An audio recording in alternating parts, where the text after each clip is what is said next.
Ahoy, all ye scallywags and you landlubbers! Avast ye! I be your captain, and you be sailing straight into Storytime with BDD. We just seized a massive oil tanker, a tremendous seaworthy craft. Believe me, a truly pirate move, the best move. And believe me, the Venezuelan oil, I'll be taking that. I'll be keeping it for myself. We've got so much loot to discuss today. It's unbelievable. The biggest crowd of loot ever. And speaking of loot, a treasure trove of the Epstein files has dropped today.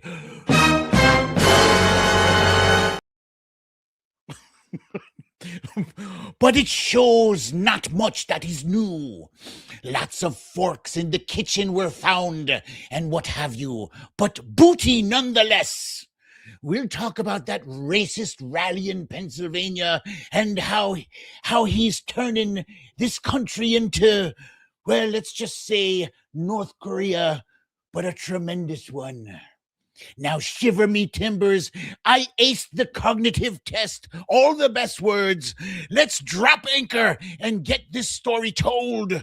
I be hoping you're ready to get into it, because I be. So, let's go.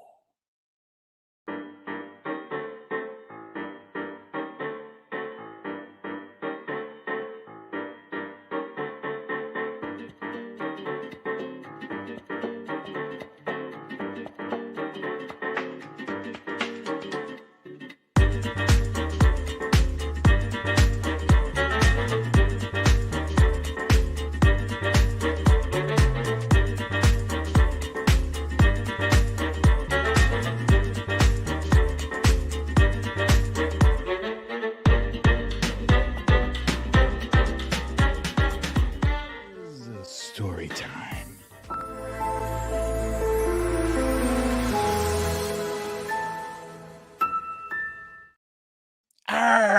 Welcome, welcome, welcome.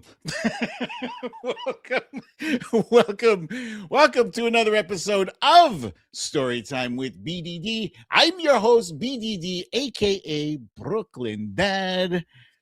Happy Friday. Let me rid myself of this eye patch because I can't see. I saw some of the comments like, is that an Irish accent? I'm not sure. It sounded piratey to me. But yeah, so obviously I went all in on the pirate theme based on what I find remarkable is that the president of the United States is basically behaving like a pirate. And I made light of it, but it really isn't funny. It really, really isn't. It's like, we are becoming a shithole country, sad to say. But I am very happy that you guys joined me here today. Let's see. Yeah, we got Unsquare, who, by the way, is first on the list of comments here. Unsquare with a very cool avatar says, nice mashup of Irish and Caribbean accents. Who knows? Is that the pirate thing? Because they get around, right? So maybe they started in the Caribbean and worked their way over to Ireland, or vice versa. But yeah, now that you mention it in my brain, I am hearing both Irish and Caribbean. Let's see. We got Joanne Kennedy up there. Oh, non sequitur. Says go Kings go. Joanne Kennedy, Sharon Landry, Asmila J is here, Meredith Powell, Diane London. Diane London is back. Welcome, my friend. Good to see you here. Laurie B. I am sorely missing our friend Zelda. Zelda, if you're out there, or if your family, if your hubby, if your kids are watching, we, as in the community, the group, we are praying for you. We hope you're doing well.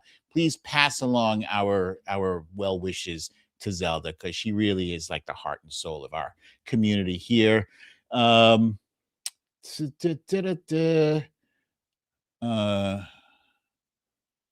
a lot of back and forth here.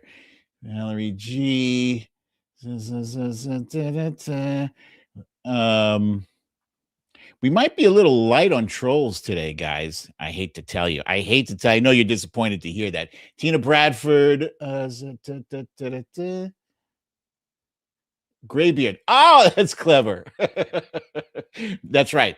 I be Graybeard or Defiant Dad. Let's see. Brad Zoke is here. Mary Margaret Rachel is here. Oh yeah, here we go. He said, Anthony said, haha, would that be an attempt at an Irish accent? I don't know what it was. It was an attempt at a pirate accent. If I missed, I will do better next time. There's Bernadette. Bernadette H is here. Is Pam Ham here? I see people saying hi to Pam. You guys are all over the place. Trey Ann says the shithole president is creating a shithole nation. Agree. Sad to say, I agree with that sentiment. Carla Nicole is here. Happy Friday to you too. All right, guys. So let's go ahead and get this thing started with our stories of the day.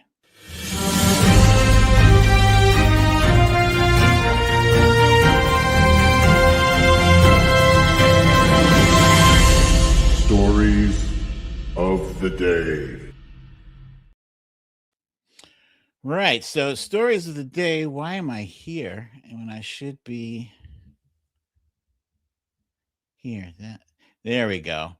Those other slides were meant for my pirate thing. We were going to cover all those, but we'll cover those in a minute. So the main title slide says keeping the oil, because that's what pirates do. They come across buried treasure or booty or loot, whatever it is, and it ain't theirs, but they believe in finders keepers. Possession is 9/10 of the law, all that stuff, where I guess, in an uncivilized world and society, maybe that stuff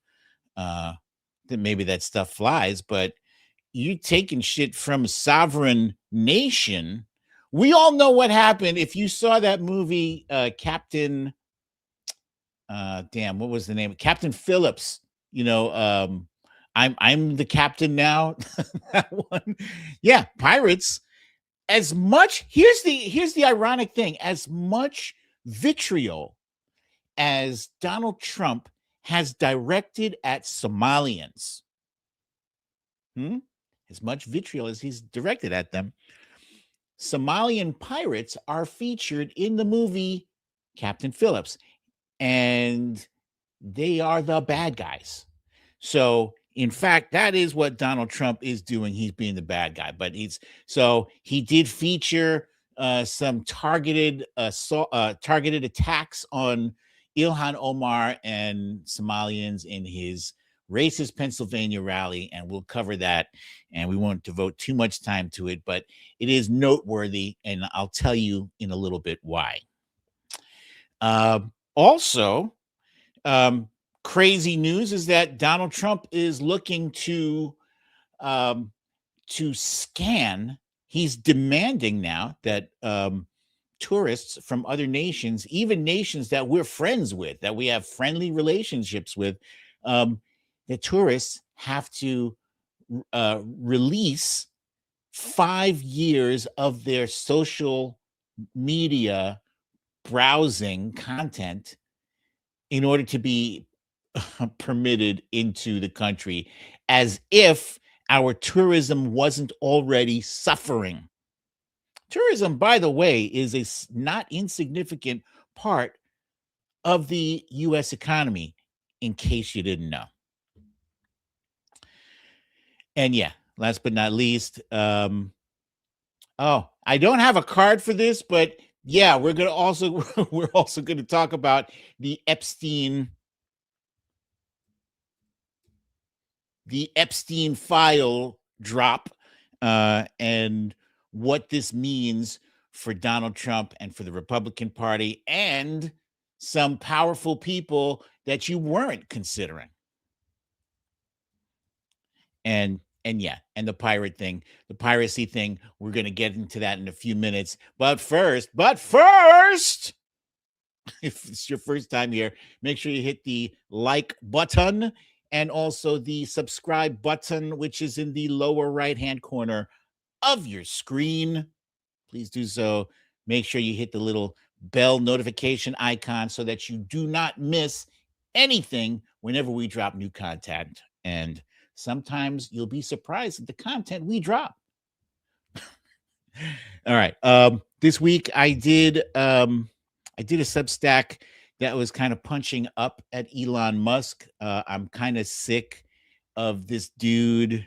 I really am. And people are like, "Oh, you're sick of him, but you're using his platform." Actually, it's not his platform. He just bought it, but it's not his.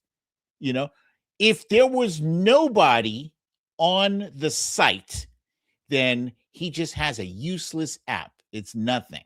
But that app isn't shit unless it has us, the end users. So the title of my Substack article this week was, "Are they trying to start a race war? A Cinnabon incident offers clues."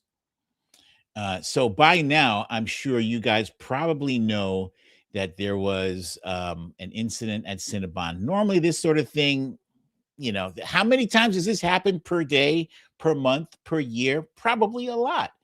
But certain people, certain billionaires, certain people who are the richest people on the planet have decided to focus on incidents like this and other black-white related incidents. In fact, almost exclusively, if you go to Elon Musk's Twitter feed now, you don't have to. You can take my word for it, but it is kind of sickening how often this dude tweets about, white people are being discriminated against here. White people are this. White people are being attacked. So he is trying to create a narrative of white victimhood. So here it says, my subtitle says, "How one viral meltdown became fuel for a billionaire's race baiting machine." I'll keep this brief. The woman on the far left in that picture there, she was formerly a Cinnabon employee. She has since been fired. She had an outburst, and I think the outburst was probably triggered. People were trying to, say, "Oh, those Somalians." It was a Somalian couple that she was cursing out, and she called the N-word, and she said, "Yeah, I'm racist. Suck it." And she directed her hands at her genital area. People were trying to say, "Oh, those Somalians, they must have said something to trigger her." Really? How do you know this? You don't even know that woman, nor do you know the people behind the camera who are filming her vile racist outburst. You don't know any of these players, but you are projecting your thoughts and feelings and values into this situation. My thought is that she probably reacted in the way that a lot of people have reacted of late when a camera is pointed at them. It's a video camera, a phone, whatever. People panic. And they panic because they've seen videos like that. They've seen videos where people have ruined their own lives.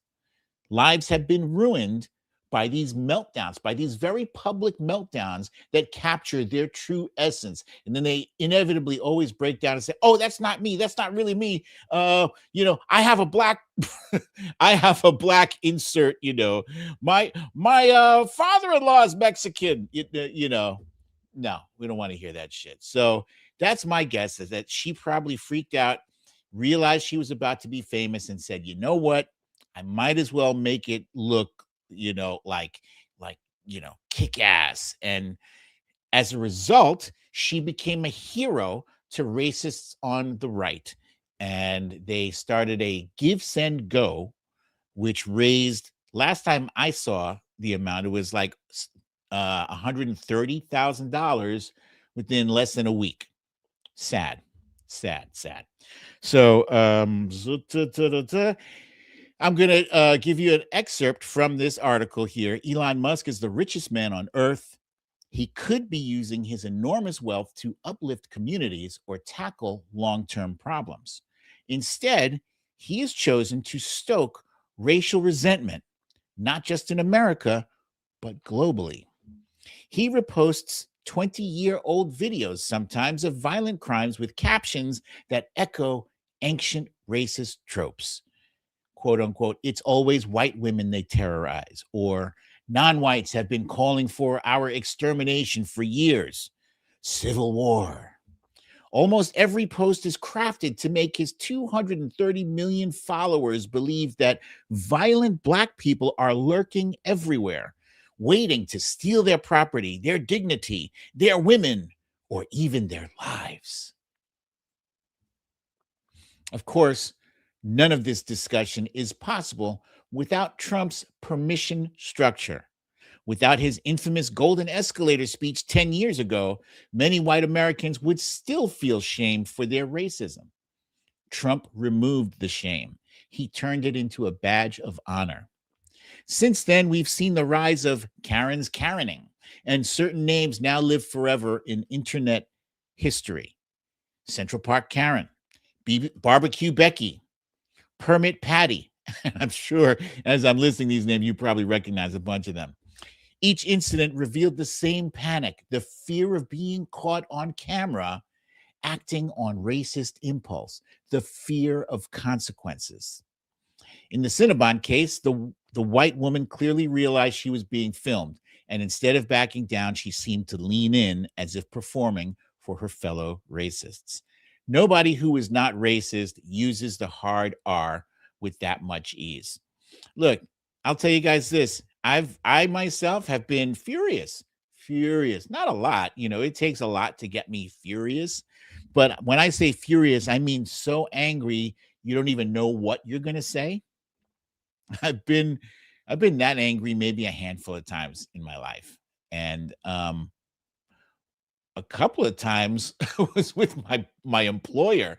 And even then, I cursed, I dropped some F-bombs and, I didn't hold back the profanity, but it never dawned on me to call somebody, based on their ethnicity.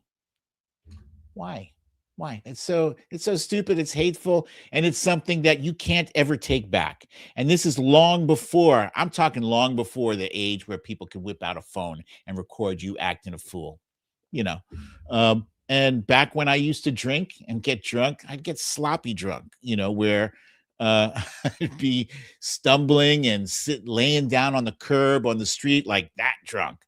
And never ever did I humiliate myself or anybody else like that. So there really is no excuse. It's your own hatred that you have to contend with. And people are pissed off that they have to deal with the consequences of people seeing them at their worst moment. So maybe don't be racist. I make it sound simpler than it is, maybe, but it really is kind of simple. What else is simple is this guy on the screen right now. Pete Hegseth is easily, I would say, the worst person in Donald Trump's junk drawer of a cabinet. And the competition is stiff there, with RFK Jr. It's really between him and RFK Jr. I would say Kristi Noem has been mentioned lately as somebody who she might not be long for the exit. This guy here, it's a shit show. But Pete Hegseth in particular is on the hot seat because he has been recently mired in that controversy of the second strike boat fiasco that happened somewhere off the coast of Venezuela. Now, he was more than happy many times. Oh, Pam Bondi, Anthony said, thank you for that. Yes, don't forget her. She is awful. She should have been at the top of my list. You're absolutely right. The controversy has been that these boats are being shot down by the Department of Defense, I guess, by the military. And Pete Hegseth has been more than happy to share these videos with us, even posting a couple of times. Like once he posted, your wishes might, somebody posted, we should shoot some more of those boats. And he said, your wish is my command, right after, this was maybe last week, right after shooting another boat. But the one that is, that's got him on the hot seat is that there was a strike and the boat was destroyed, blown to bits. But apparently there were two survivors. And there are conflicting reports. People are saying that there were actually 11 people on that boat. Now, you tell me, you've all seen these boats. We've all seen them on video. I don't know how you're fitting 11 people on that boat, plus enough drugs to make the trip worthwhile. And I question even the veracity of there being drugs on the boat because, drug dealers, they don't get rich. They're not successful drug dealers for just giving drugs away or destroying tons worth of drugs. That's not how they get rich. So, the second or third time they heard that their boats were being destroyed, they're like, they would be like, let's not go that route anymore. Let's stick to other routes. So anyway, this has become a shit show because after those two people survived, a second strike was ordered in which the shipwrecked sailors were then murdered, essentially murdered. They were killed because it is against military law, it's against international law, and it's against domestic civil law to kill shipwrecked people. It's that simple. So now Hegseth he's not sure he wants to reveal this video. He said he would. Trump said, yeah, I have no problem. And then a few days later, he was like, I never said anything like that. So yeah, U.S. carried out 22nd strike on alleged drug vessel operated by a designated terrorist organization. They're claiming that these are narco terrorists, but they haven't provided any proof. You know why? Because they're destroying all the proof.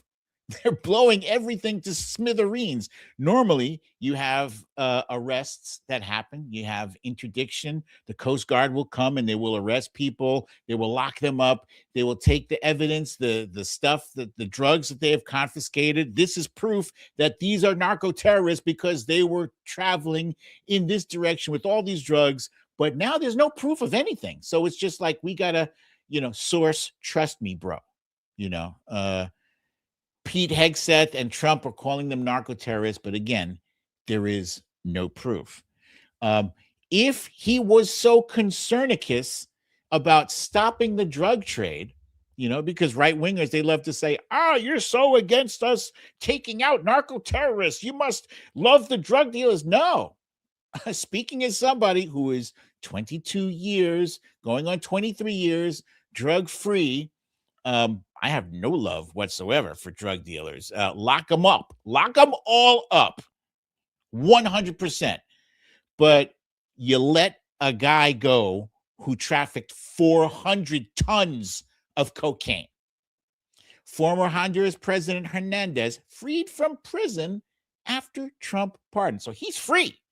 He's free to go. And there have been several other people who have been freed by Trump after drug convictions. Here, fact-checking Trump saying he had no problem releasing the boat strike video. Yeah, he did one of these things. A reporter asked, President Trump, are you in favor of releasing the second boat strike video? He says, I don't know. I guess. I mean, it's fine. I don't have a problem with it. He does this. He's starting to do this thing now where he acts like only half of his brain is turned on. I don't know. I don't know. Maybe it's fine. I don't know. Maybe it's up to Pete. I don't know. I just work here. Where am I? you know, um, if the U.S. can seize the largest tanker ever seized off of Venezuela, they could easily seize a small alleged drug boat and not murder the occupants. So that, my friends, is what just happened. Is that the Trump regime has seized a fucking tanker, an oil tanker. And all of this points to what the hell is going on. Are you starting a war with Venezuela? It's one thing to shoot these random speedboats out of the water, and it's already sketchy that you're claiming that they're drug dealers, but you're not showing anybody any proof of anything. You're not even showing Congress. Congress saw the boat strike video, and I know for one, Representative Himes said he never saw anything like that before. And he's a grown man; he's seen a lot of things. But this is next level. This is entirely different level of aggression, right? This is bordering on international incident. This is bordering on war with Venezuela. This is from the guy who said he was going to be the peace president, the guy who complains that he hasn't gotten a Nobel Peace Prize despite doing his best to pretend as though he earned it. 7, 8, 10 wars that he pretends that he believes he stopped. He didn't.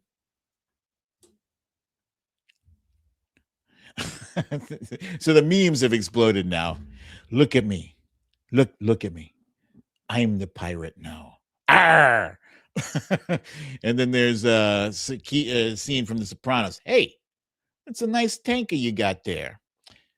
Be a shame if something should happen to it. The White House now says that the United States intends to keep seized tankers' oil, hits Maduro family with new sanctions.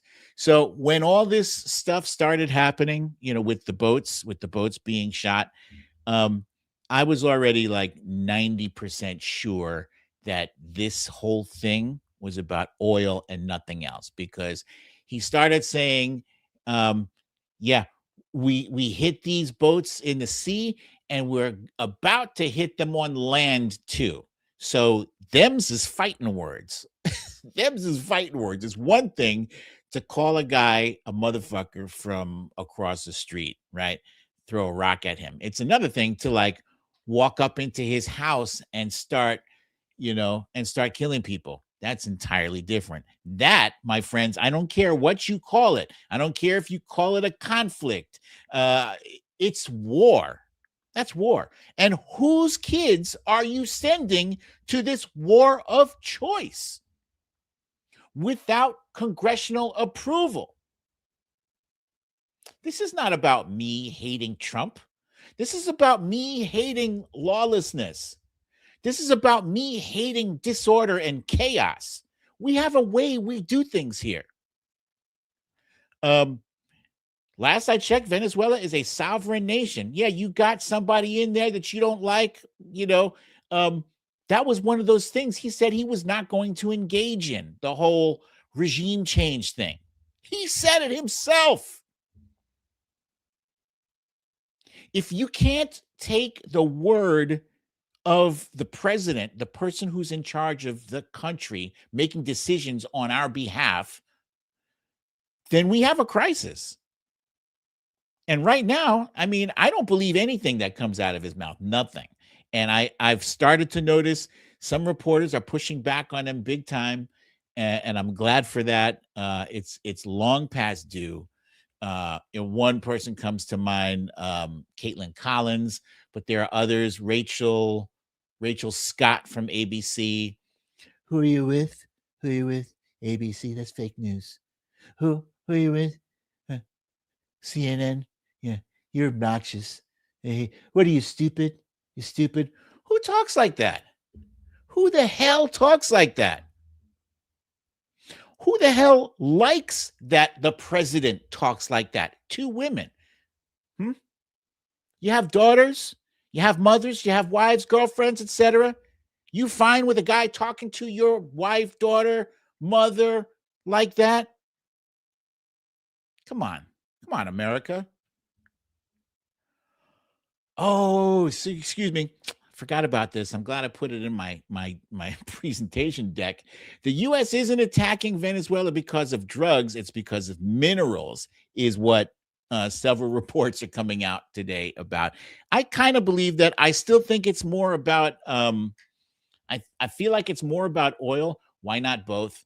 But minerals could be possible because he has of late been focusing on minerals like Ukraine, for instance. That's one of the sticking points of Ukraine's war coming to an end, is that Ukraine has to agree to give up a buttload full of.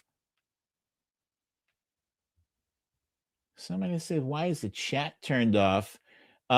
Just so you guys know, the chat is not turned off. If you guys are chatting on Twitter, I have no idea. That's I am running this thing live on YouTube, and our YouTube friends are having a wonderful time chatting on YouTube with each other, with me, et cetera, et cetera. I can see all the chats. I can't speak for you there, Gene Sand.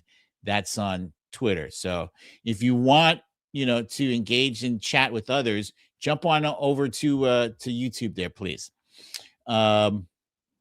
So yeah, it's possible. It could be minerals, it could be oil, it could be both. Let's for now, for argument's sake, let's say it's both. So there's also a bunch of good news that happened this week, and anytime Trump and or the MAGA Republican Party suffers a loss, that's good news in my book, right? So they didn't just suffer one loss; they suffered multiple losses, and some of them were big. For instance, there's Eileen Higgins, who is the Miami mayor-elect. The first time a Democrat has won the mayoral election in Miami in 30 years. 30 years. That's saying something. Also, you have state representative-elect Eric Gisler in Georgia, also won his election. This is not a one-off thing, folks. This thing is happening all over, like we saw in November. In those elections, we pretty much ran the table. This is a trend. This is why you have noteworthy Republicans. Upwards of 20 was the last I heard. 20 Republicans already confirmed that they are not running for re-election. That's astounding. I say that's astounding because I've heard what they make. They make a lot of money, $174,000 a year. They get awesome health care, but they have to be there, I think 4 or 5 years, something like that. They have to put in. For them to say, nah, I'm good, that's big. That means they've already read the writing on the wall, and they can see that it's going to be an uphill battle for them to win their reelection. We just saw that loss last week. We were discussing what's her name, Afton Bain. She lost her election by 10 points. Off the top of my head, I think it was 10 points, but she lost by 10 points in a plus 22 district. She should have been nowhere near 10 points striking distance. So that sent out the signal like, holy shit, anyone who was in a previously safe plus 10 district is now no longer safe because the math is shifting. Republicans, even Trumpers. I saw a report today. It said that Trump supporters who strongly supported him last year was at 66%. 66% of MAGA said they strongly support Trump. This year, it has dropped to 50%. So he's just lopped off 16% of people who are tired of the high prices. They're tired of the promises he hasn't delivered. They're tired of the healthcare uncertainty. Healthcare is a big deal. People don't realize that. They think it's like some kind of abstract thing. No, it's very fucking real. If you have a family with like 3 kids, for instance, 3 kids, healthcare is expensive. You got one kid who has asthma. You have another kid breaks their leg. That shit adds up. It's not cheap. And you can't just keep going to the emergency room. I know a lot of people think I'll just go to the emergency room. That shit doesn't work for everything. It's much better to have healthcare, to have protection, especially if you have pre-existing conditions. And right now, Republicans are acting like they don't speak English and they don't understand. So this is why they're losing in races they should be winning. Now, here is some other good news, right? This week, we learned that Jasmine Crockett is joining the race to be senator in Texas, along with James Tallarico. Now, I can hear you saying, but Brooklyn, what are you talking about? We like them both. Why is Jasmine running? She should step out of the way for James Tallarico. Why is James running? Wait, what? First of all, this is a democracy, right? And we do a thing called primaries. In fact, I'm old enough to remember when last year there were a bunch of people bitching about the fact that there was no primary for the presidential election. Oh, we're just going to assume that President Biden is going to run, or Kamala's going to run, or whatever. So now we got primaries. But it's Texas. We have a chance. Well, if it's Texas and we have a chance, let Texas work it out, right? That's what happened in New York City. New York City, there were 9 candidates, 9 of them. And what happened? The best one, the cream rose to the top. Zoran Mamdani won that shit handily. He beat Andrew Cuomo, for crying out loud. Andrew Cuomo is like a freaking, well, Andrew Cuomo's a piece of shit, but he was somebody. He used to be somebody. I happen to like Jasmine Crockett a lot. Actually, I like both of these candidates for different reasons. I love James Tallarico's voice. He reminds me the most, I would say, of Pete Buttigieg, right? Just his whole demeanor is very like, you could picture him in in church, like the way he speaks, very soft spoken, but he's not soft. You know what I mean? Like, and Jasmine Crockett she just keeps it real. She keeps it very, very real. I like the fire that she has. I like it. And I think Democrats all too often have played the careful card, like Democrats act like, I got to be perfect and, follow a script. And that's not her. Jasmine Crockett is very real. Whether you like what she has to say or not, she's going to put it out there. And I think the Republican Party saw that they had a problem months ago with Jasmine Crockett. So I've seen them attacking her. I'm seeing that they're trying to call her ghetto and this and that and the other. I don't think any of that shit matters. At the end of the day, voters are going to choose who they feel the best about. And look, it's Texas's election. So the rest of us who live elsewhere, it ain't none of our business.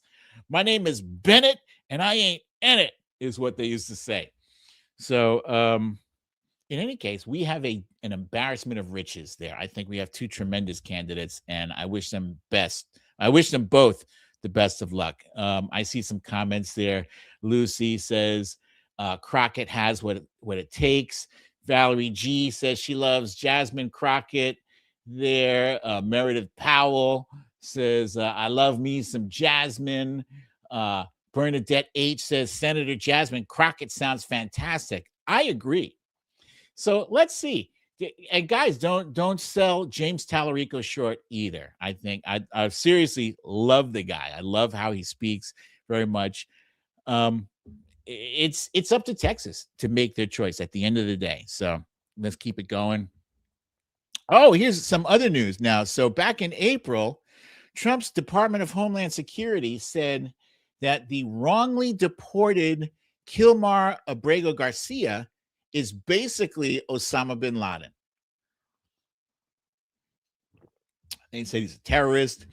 They said he's an MS-13 gang member. Donald Trump, as you might recall, held up a picture.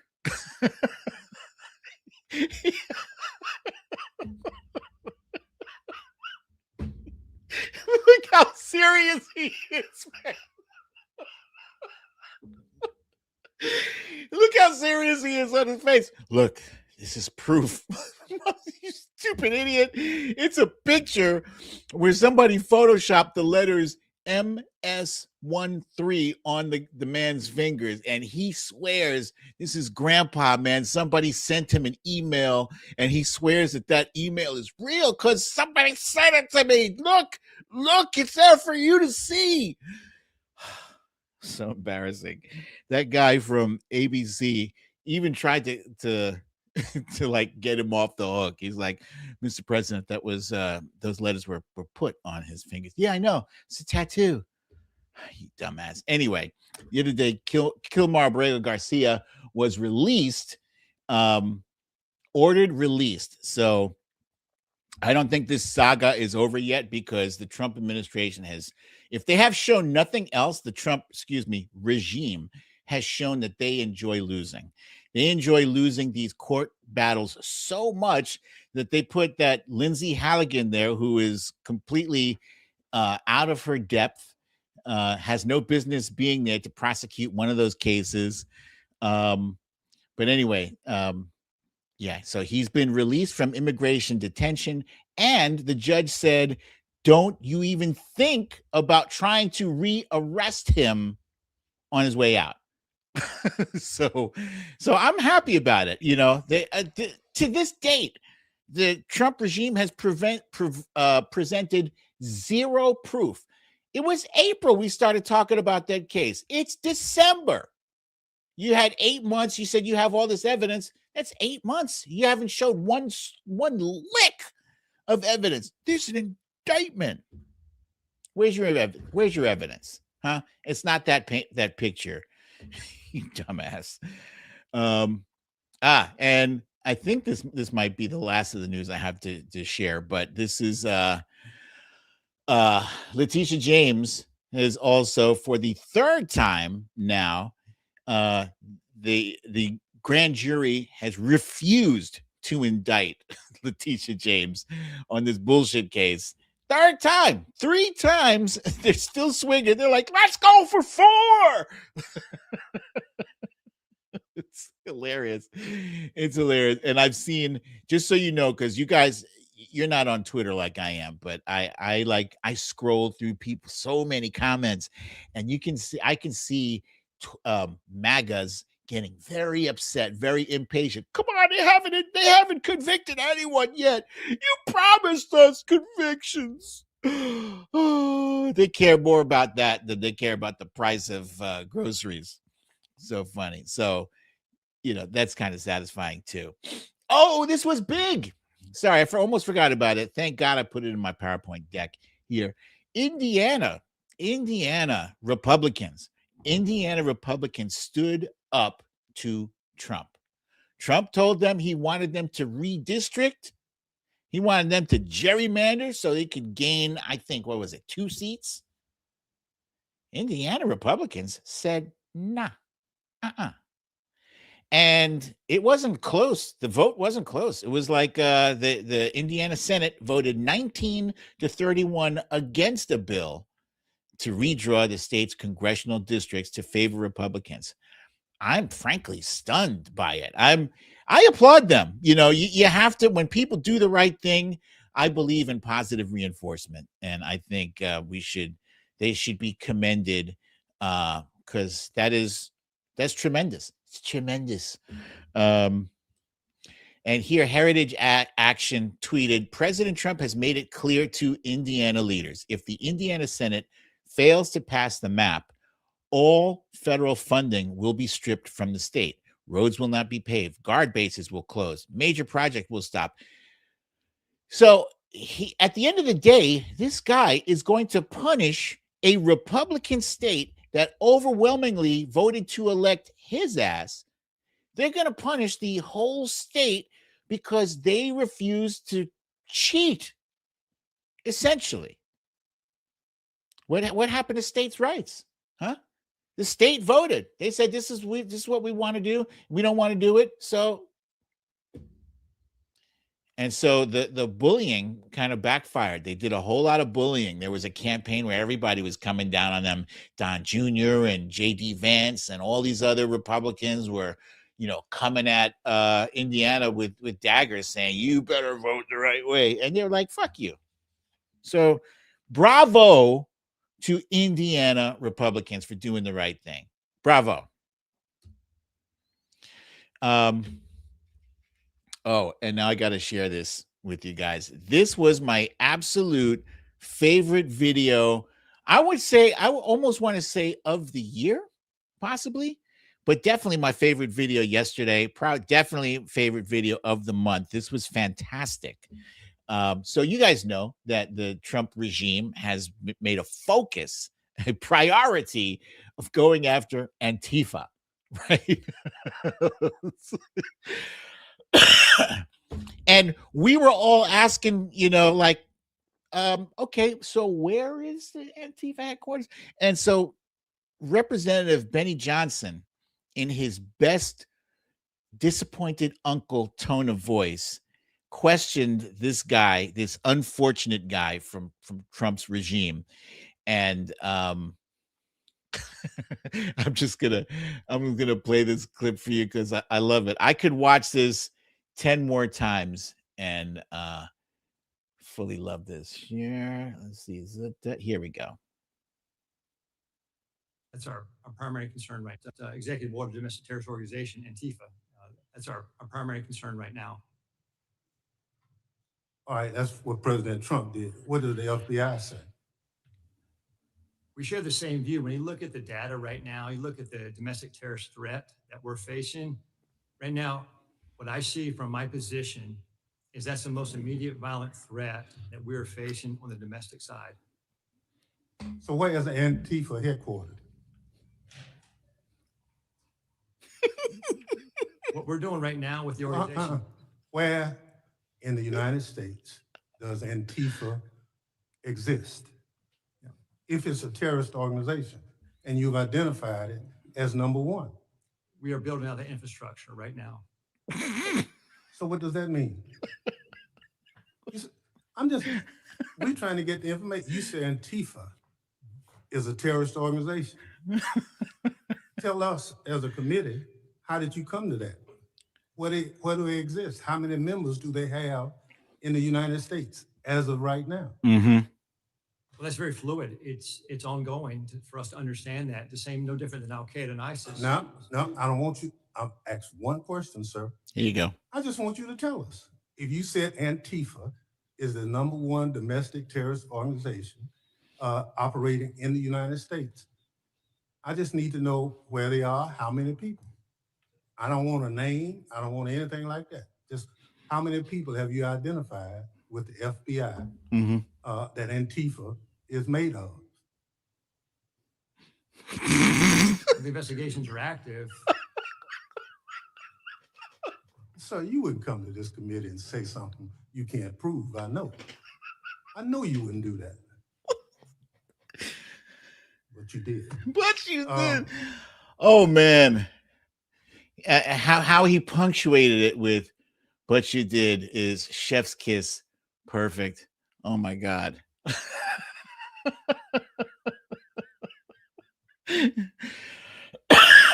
You wouldn't come to this committee. Man, everything about how he did that was so great. He wouldn't let him scurry away. He was about to say, it's a fluid investigation. It's just, we're building out an infrastructure. No. Just answer my question. but you did. So great. Okay, so today there was another data drop of Epstein files, and these are not to be confused with the Epstein files that are supposed to be dropped by next Friday. Actually, a week from today. A week from today, the bill that everybody in the House voted on and the Senate voted on to release all of the Epstein files, that shit comes due a week from today. No, what today was released were some more pictures. Joanne Kennedy says 90,000. I believe it was 95,000, but you're very close. Oh, wait, let me see. Mama AG said Uncle Benny brought the smoke. He did. He did. Diane London said, handed him his ass. Yes, he did. I'm going to watch it again later, too. It was so much fun. Anyway, the pictures that we saw today are from the Epstein estate. Previously, the Epstein estate released other files that we saw. I think that those are the ones where we saw a video tour of the facility on the island and other creepy, weird stuff and more pictures and shit like that. Today, we got to look at some things that we've already seen before that weren't so shocking. Here's a picture of Donald Trump with, let's see, 1, 2, 3, 4, 5, 6. I'm going to assume these are girls since their faces have been blocked out. I don't know what their ages are because, once again, their faces have been blocked out. Let's assume that these are victims/survivors. I don't know what we're calling them. Some people are survivors. We've already seen pictures similar to this. I don't know. This could be a different one entirely. The one here on the left, that one's different. As you can see, this is a picture of a picture. Somebody actually with the flash took a picture of a printed, a printout of a picture. It looks like Trump on a private jet, and that looks similar to pictures I've seen in the past of the interior of Jeffrey Epstein's jet, and with a female, is the best I can say. I don't know her age, or her identity, but there he is with the female on that infamous jet. And then on the right there, is a stack of condoms. This looks like it might have been a gag because, Trump and Epstein had that playful relationship. Two pedos, they get together. They like to have fun. And so there, the Trump condoms were on sale for $450. It says finally, at long last, and it says on the case, it says, I'm huge. I'm huge. So this is from the Epstein estate. He was in tight with Jeffrey Epstein, very tight. I would file this along with not surprised at all. This on the left there's a picture of Epstein with Steve Bannon. We've heard Steve Bannon say that he had, I think, 15 hours worth of interviews with Jeffrey Epstein. I wonder why he hasn't released 1 second of those interviews. That's curious. Why would you say you have a thing? Why are you coming out with that, saying you have that? You have not just like 5 minutes of interview. No, he said 15 hours worth of interviews, hasn't released a second of them. On the right, there's a picture of Woody Allen with Jeffrey Epstein, and not surprised that the guy who married his daughter, oh, but she was adopted. No, that's your daughter. Once you take the mantle of parent, you can't like back sideways out of that commitment and become lover. That's gross. That's disgusting. Out of all the women he could have possibly linked up with, he had to choose his daughter. I'll never forgive him for that, ever. So, Yeah, this scumbag, he will forever be a scumbag to me. And then now this was a little surprising. Here's excuse me, Bill Gates. Again, it's context free. We're not seeing him with a group of girls or boys, for that matter. The guy he's standing next to, I think, is Larry Summers. Correct me if I'm wrong. I had to actually Google who Larry Summers was. I didn't readily know his identity. And below there is a picture of Bill Clinton. And I think, I'm not sure who the girl is on the left of Bill Clinton. That might be Virginia Giuffre, because they didn't black her face out, which means that they didn't need to protect her identity because she's deceased. And then there's I think that's Prince Andrew on the very far left of that picture. And then the lower right corner there, that's Epstein and Alan Dershowitz, and there's Trump.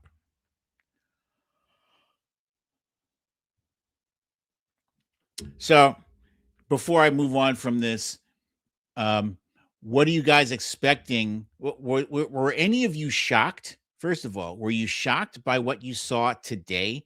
Did I miss something that was even more shocking than any of these photos?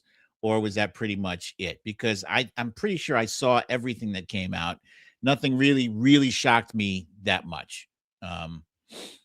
But let me know in the comments, what do you think will be the most shocking reveal of the Epstein files? And do you think Republicans, do you think the Trump regime is actually going to do what they're supposed to do and release these files by next Friday, or are they going to fake the funk?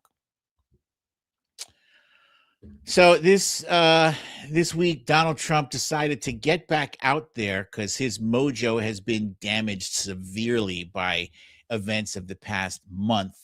And so he wanted to get back into the groove, so to speak. His sweet spot is the rallies. That's where he gets to do his stupid little jerking two men off dance. And that's where his adoring crowd gathers to cheer him on.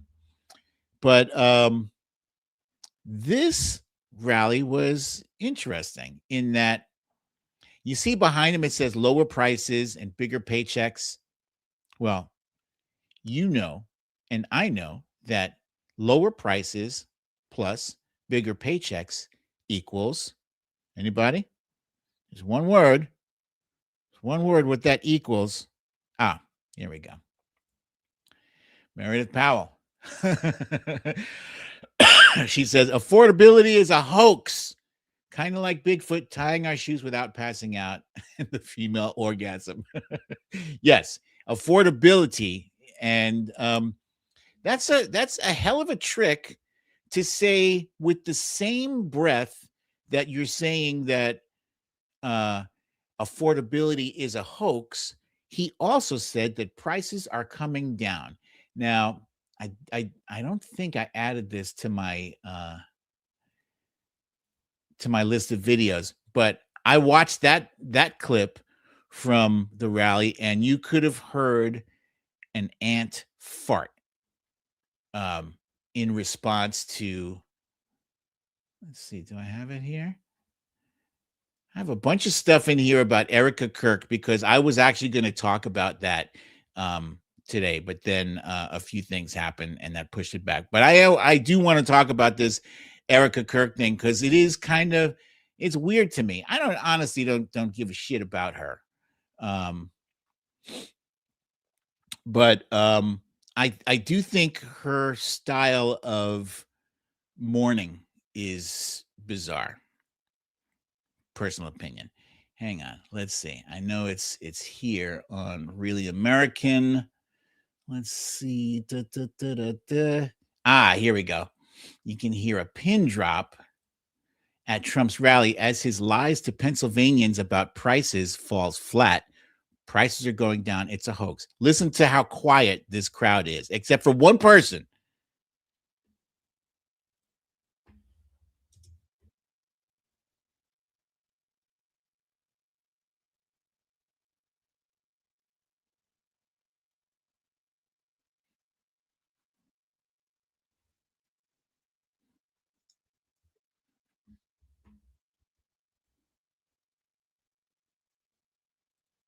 Did you hear that woman? She said, should be lower.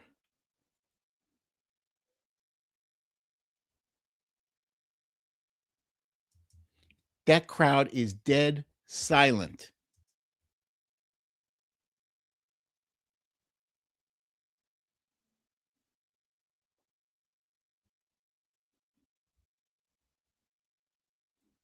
That Inflation Reduction Act, by the way, did a lot. It did a lot of stuff that he and his fellow Republicans are still trying to claim credit for.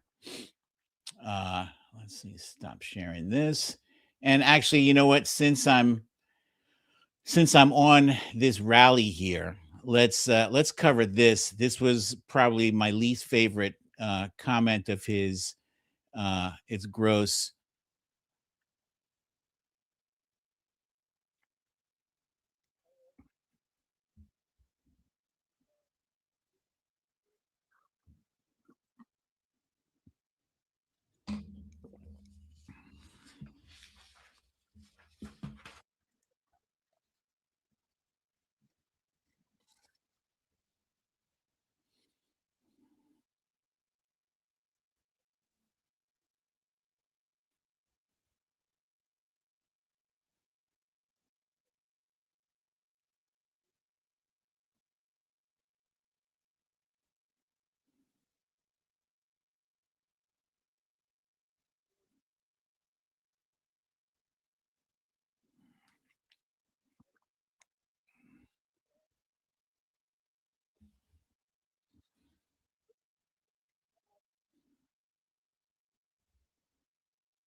Okay, so I'm not going to disrespect. I know everybody in this audience here is smart.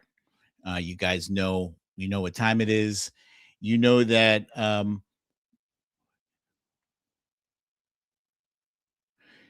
you know that when Donald Trump starts shitting on people of color from Haiti and uh, from Somalia and from Afghanistan, you know what he's doing. He's throwing his crowd, he's throwing his base red meat. Why? Why would his base love that he is shitting on brown countries? It's safe to say that people from Haiti, Somalia, and Afghanistan all have in common that they are people that are either black or brown. Uh, and then in that same sentence, he's uplifting places like Norway and Denmark and Sweden. And we all know what they have in common too. They are white. They are white countries. So it hasn't been a dog whistle since he came down that escalator. It's been a blaring megaphone. Uh, and this is what he is back to because he is sinking in the polls in every metric. He's losing support on the economy. People are overwhelmingly saying they're dissatisfied with the job he's doing as the economy. They're dissatisfied with what he's doing as president. They're dissatisfied with Republicans. They're dissatisfied about the failure to do anything about health care. So what does he have left? All he has left is hatred. That is what binds them together. Hatred of, you know, people of color, hatred of women, hatred of LGBTQ, you know, uh, all of those, everybody who's not white and Christian, basically. I could just narrow it down that way. He's got this ongoing beef with Ilhan Omar. And you know what? I got to hand it to her. I love how she is composing herself throughout all this. You have the president of the United States coming after you. And look, he came after Marjorie Taylor Greene. What did she do? She quit. That's bizarre. Marjorie Taylor Greene has been that would normally jump in with Trump as he's saying derogatory, nasty things about her fellow House member. She wouldn't condemn his words, she would add to it. And she's decided she's not going to run because she's getting threats. What do you think Ilhan Omar is getting? She's not going anywhere. That's the difference.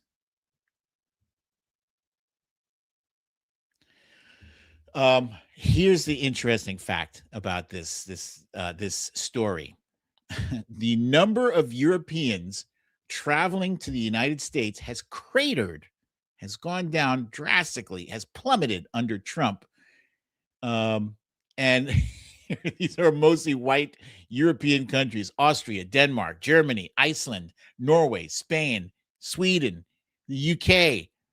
Everyone it's gone straight down. That's crazy. And all in 2025. This year, they're like, no, that shit is too crazy. Wow. So not only is he hurting us, I don't blame them at all, Lucy. Lucy asks, do we blame them? I can't blame them. If I were a European, I wouldn't come here either. Especially if I was from, like, if I was a person of color, hell no, because there's no guarantee you won't be swept up by ice. But this is crazy, because not only is he hurting Americans with his tariffs, right, in ways that we haven't even begun to see yet. So we know off the top, right, the farmers are hurting. The farmers are hurting from his tariffs. But in addition to the farmers, there's the tourism industry is hurting from his tariffs. There's the construction. Why construction? More than half of the people who are doing construction, right? And that's not just building new homes. It's also like in disaster relief, when people's houses get knocked down by a hurricane or tornado. Who do you think is rebuilding all those houses at a very inexpensive cost? There are friends and neighbors from Mexico and from Guatemala and Ecuador and all these countries south of the border that are now terrified to show up to a work site because they don't want to get rounded up by ICE. Same thing with the farms, and fruits and veggies. Everything is suffering because of this jackass. European voting intention for the 2024 presidential election. This was another interesting factoid. In Norway, Sweden, and Denmark, the three countries that Trump was like, could we get a little bit of some white immigrants, please? Norway voted overwhelmingly, like if they could have voted. They supported Kamala Harris, 86-12. Sweden, same thing, 90-10.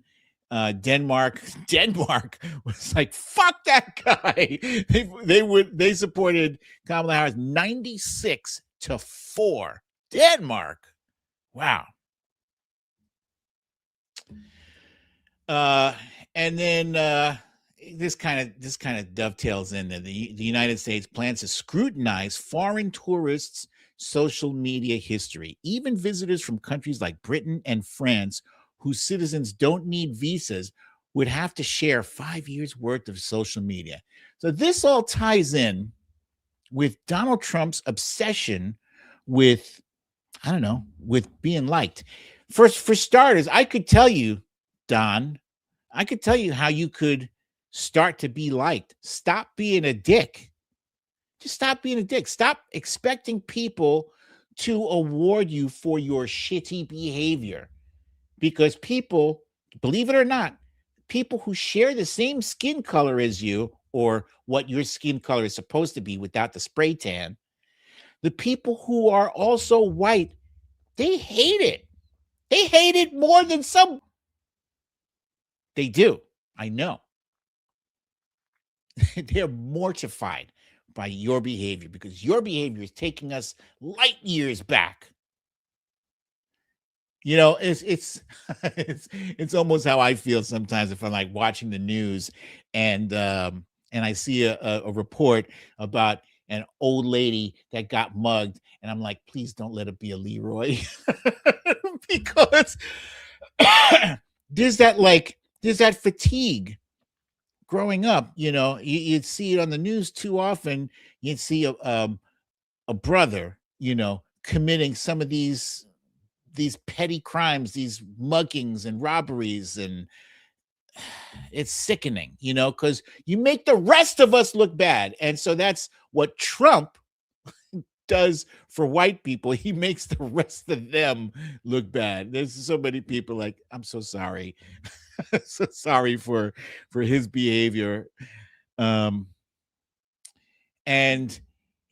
it's part of his overall attempt to control a narrative, to whether or not it's true.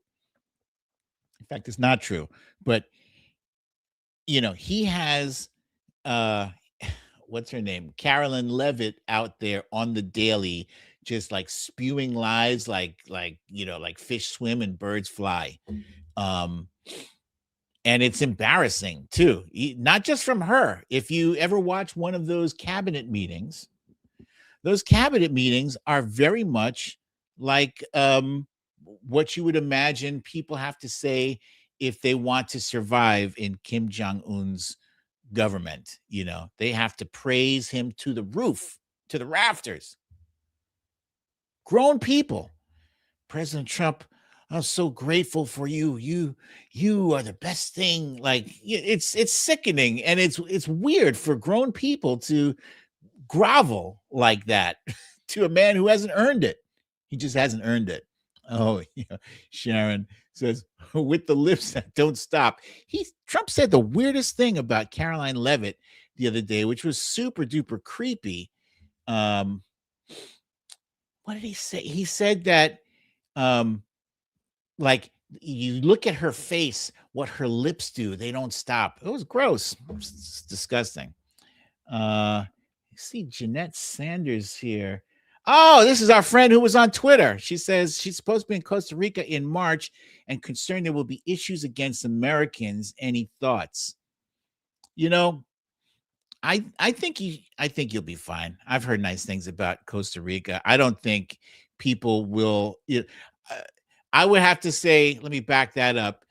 Unless you go to Costa Rica rocking a MAGA hat, and you go out there and say, I'm American. As long as you're as long as you're chill, you should be fine anywhere. So have a good trip. Jeanette said, travel safe. I just make sure you bring your passport or proof that you're an American citizen for coming back. Right. That's what I would be concerned about, leaving. I would be concerned about getting back into the country. I was born here. All right. Here's another weird thing. Trump is calling reports on his health treasonous. What? That's insane. And it's not, this is not, hyperbole or people interpreting his words. He literally said, after all the work I've done with medical exams, cognitive exams, and everything else, I actually believe it's seditious, perhaps even treasonous. For the New York Times and others to consistently do fake reports in order to libel and demean the president of the United States. Dude, you are walking around with a bandage on your hand constantly. And if it's not covered with a bandage, it's bruised. In fact, here, let me show you guys real quick. This was my good morning tweet from this good morning and happy Friday. And I actually proud to say that I did create this video myself. I stitched it together. I do have some skills, some video editing skills. They're rudimentary, but they are decent. Good morning, happy Friday. Here we go. Out and about a number of times with bandages. Right. Scott, thank you. The president's been spotted out and about a number of times with bandages on his hands. Could you please explain what that is about? Secondly, he noted on Truth Social the other day that he had aced 3 cognitive tests. Could you please clarify when those tests took place? I can do that at a later date. I obviously don't have that in front of me. The president has spoken about that. quite extensively throughout the years. As for the bandages on the hand, we've also given you an explanation for that in the past. The president is literally constantly shaking hands. The Oval Office is like Grand Central Terminal. He is meeting with more people than any of you even know about on a daily basis. He's also on a daily aspirin regimen, which is something his physical examinations has said in the past as well, which can contribute to that bruising that you see. Go ahead. Thank you. The president's been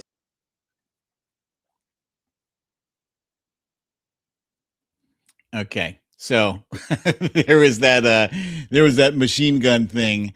I have to. I wanted to mention something that she said about the shaking of hands. Now, I've shaken a lot of hands in the past. You know, if you're at a reunion, for instance, if you go to you go somewhere when you meet some new people there, you shake a lot of hands. I've never seen people shake hands so often. Look, every president that we've had access to, back to Reagan, let's say, you know, Jimmy Carter, even Jimmy Carter. I'm 57, so when Jimmy Carter was president, I was like 10, 11, something like that. And I don't remember ever any of those presidents repeatedly seeing bruised, bandaged back of people's hands. Now, man, why are you lying about this shit? It's so blatant. It's so obvious that you guys are lying to us. And then you wonder, then you complain that nobody believes you, but you're lying about the stupidest shit that can be so easily debunked. And it's like, you are insulting our intelligence. Stop it already. Oh, and then there was the bottom of this thing here. Chris Cuomo. You see Chris Cuomo's tweet here? It says, focus on President Trump's impact on affordability, not his health. What? Jake Tapper's little brother, everyone. Jake Tapper's little brother. So I had to reply. I said, look, LMAO, leave poor Trump's health alone. Why? He insists he's in perfect health. We know he's not. You know he's not. So why? Quote unquote, do as I say, not as I do. What a pathetic hypocrite you have revealed yourself to be. You and the entire media focused on Biden's health. When did you see Biden fall asleep in the Oval Office or in cabinet meetings? When did you see his face drooping or dragging his leg, bruises on his hands? If you're saying we should look the other way on all of that stuff, you belong in the hypocrite hall of shame. I handed it to him. I gave him, he asked for the smoke and he got it.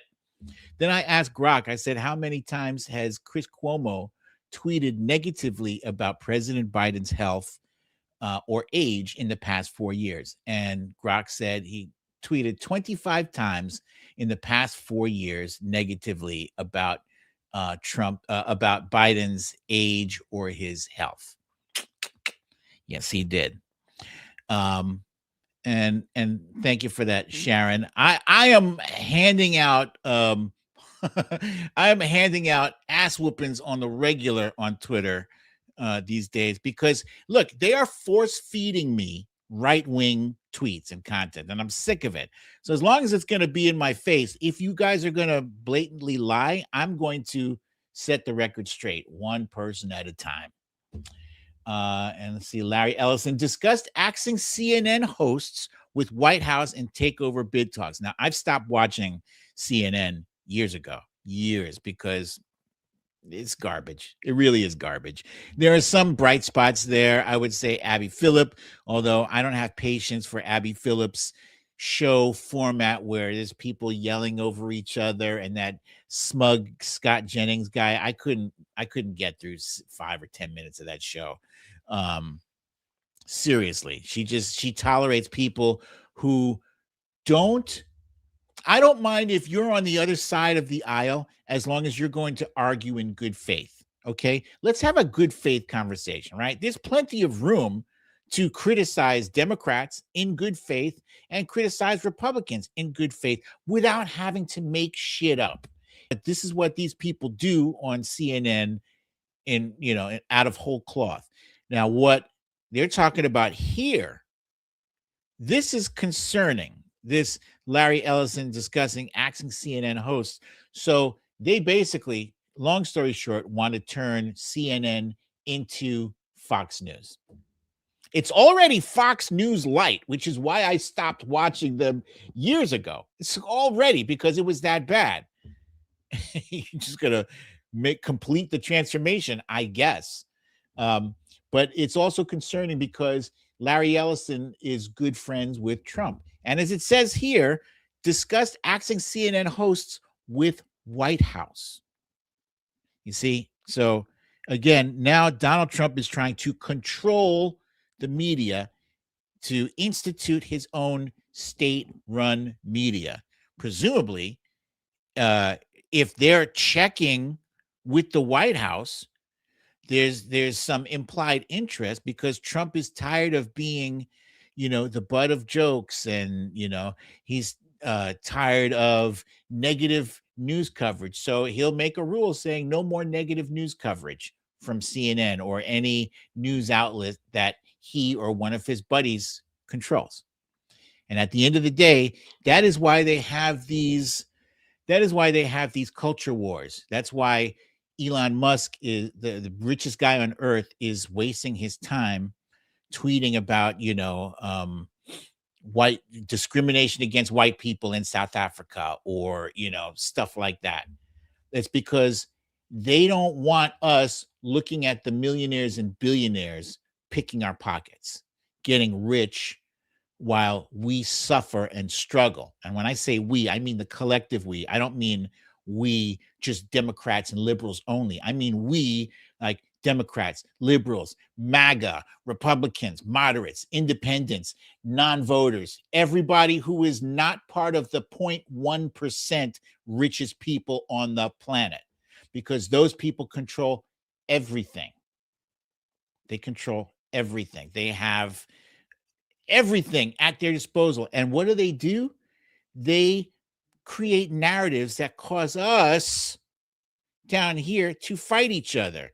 What's that famous cartoon where you have the rich guy sitting at the table with a plate full of cookies, and there's a worker, there's a blue collar worker with a hard hat on. He's got one cookie, and there's an immigrant over on this side who has no cookies. And he says, the rich guy says, be careful, mate.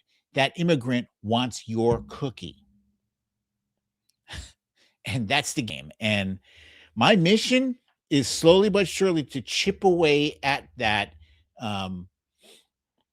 facade, at that bullshit narrative, and slowly but surely start showing people, even under the MAGA umbrella, start to open up some eyes. If I open up one eye per month, just one, I'm not asking a lot, just one. I just want one person from MAGA to eventually hear me. Why? Because that one person will convert 2 people, and those 2 people will convert 4 and 8, and et cetera, exponentially. That's my goal. Doesn't mean I'm not gonna continue to hand out ass whoopings on the Twitter on the regular, because I do enjoy that. But I also enjoy, being like, if somebody asks me from MAGA, if somebody asks me a question without, insulting me or my kids or whatever, I will engage in discourse with you politely. We can be civil to one another and disagree. I'm not gonna, call you outside your name or disrespect you. But if you act like a jackass, so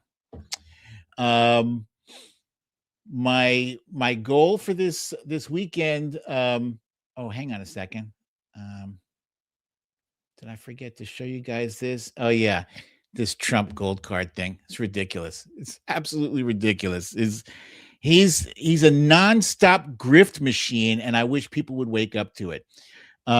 It's Friday night, pizza and movie night. I do intend to watch a movie that I've been looking forward to watching for a while, starring Brad Pitt, and it's called One, F is in Frank, or F is in Formula One.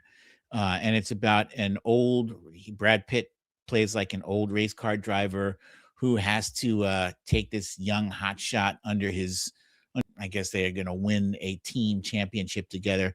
Anyway, I've been looking forward to that. I like Brad Pitt as an actor. I think he's phenomenal.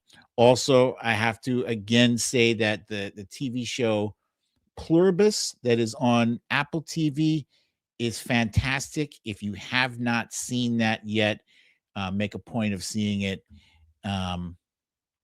Yeah. Anybody have any questions for me? Any questions?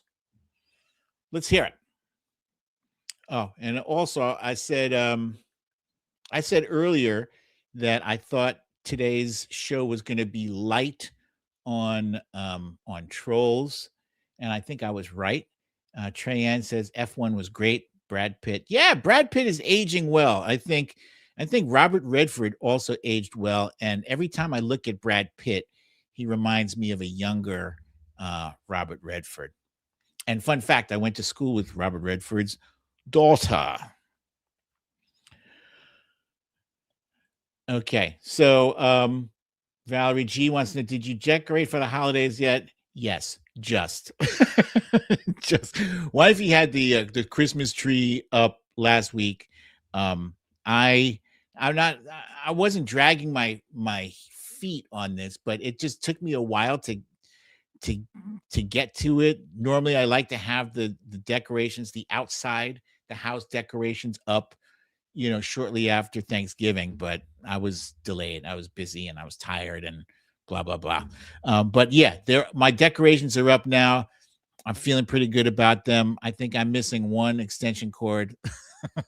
I got to get that from the store, and probably go to Lowe's for that. The kitties, oh my God, they're so adorable. All their eyes are open now. I am trying not to get too attached to these kitties, because even it occurs to me that we can't keep them together. Makes me a little bit sad.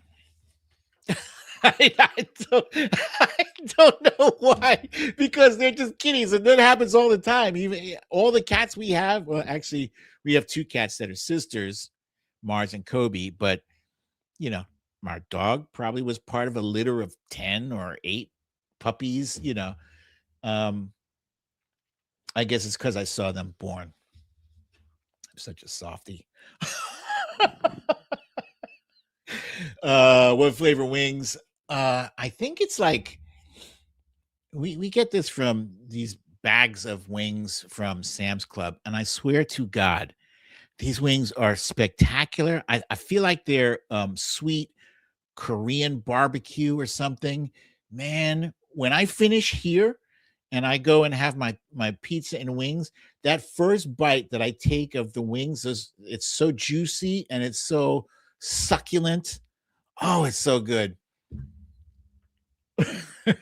I can't remember the flavor of the wings, but it's fantastic. I'll tell you next week if I can remember that. Any thoughts on the Milo thing? I think Milo was accusing somebody of being gay. I don't have any headspace for Milo. That dude, he's a clown. I don't take him seriously at all. Who do we start campaigning for this November? Your local representatives, the people in your state, because these are midterms coming up, right? So whoever it is in your state who has a legitimate shot at winning, and even if you don't think they have a legitimate shot at winning, if there's a D by their name, you campaign for them. I'm not going to tell you who to campaign for. I'll say this: whoever you feel. Let's put it that way. This is a democracy. At the end of the day, if you feel more strongly about a Republican in your district, if they've been taking care of you and doing well, I would obviously prefer that we win the House back by a humongous landslide margin. But you gotta this is democracy. You vote for whoever serves your needs best. Should be a Democrat.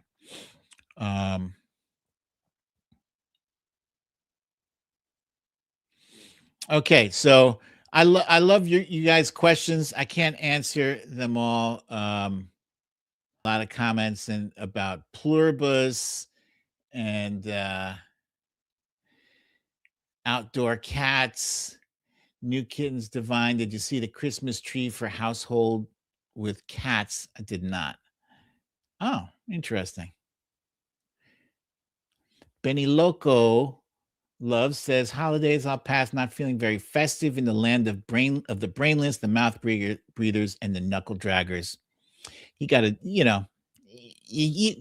that festive feeling is not something that you can pretend to have. It's something that, you either have it or you don't. Sometimes it'll sneak up on you. You might be driving down the street and you see a display that's wild, or I don't know, you're walking past Macy's, and if you're in New York City, and the doors open up and you get a whiff of that like first floor cologne and cologne mixed with perfume and whatever else, and then you pass by the Santa Claus ringing the bell for Salvation Army, and then you see a guy on the cart with those hot roasted peanuts or whatever, and you get the smell of that honey roasted peanuts. Woo!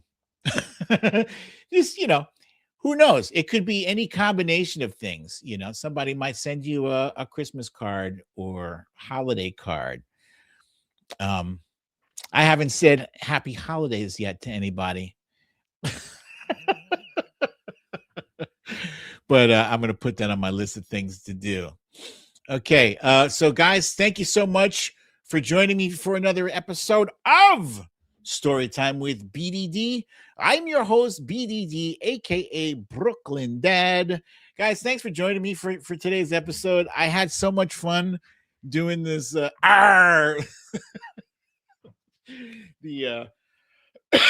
pirate thing.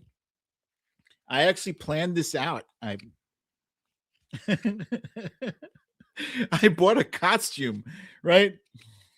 Like, look, this shirt. It even comes with a puffy shirt.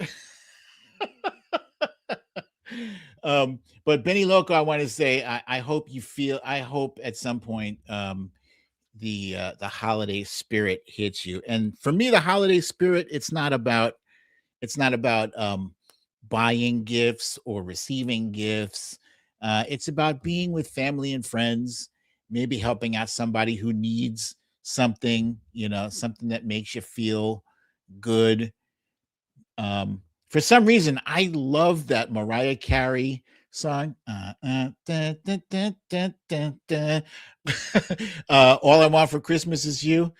I love that song. I don't know why. But anyway, guys, once again, thank you for joining me for this episode of Storytime with BDD. Oh, here's news. So I totally forgot. I should have put this in the front, but the news is this. Storytime with BDD is going to be rebranding. We are rebranding for 2026.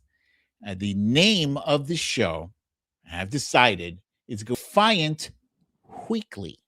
The Defiant Weekly. So there's still the DNA of the essence of Storytime in there, but it's more accurate to what I do and to my brand. And when I first started Storytime, the whole purpose was to read you guys a few pages at a time of my first book, The Littlest President. And then then this thing evolved into like a community. And then we started like just sharing news. In fact, back then in 2020, I was doing it every day. That was crazy. That was insane. But yeah, that was during COVID. So, we got through COVID sane together. And so this has become more than just story time. Obviously, I'm not even reading the stories, the story more, but yeah, it is going to be the Defiant Weekly, and at some point, I'm going to share music clips with you guys and ask your opinion. You did actually help me out with the intro and outro music that I'm going to play for you in a minute or two. So, with that said, stay tuned, and I look forward to seeing you guys here, same time, same place. The new time is now 6:30. I love you all. Peace.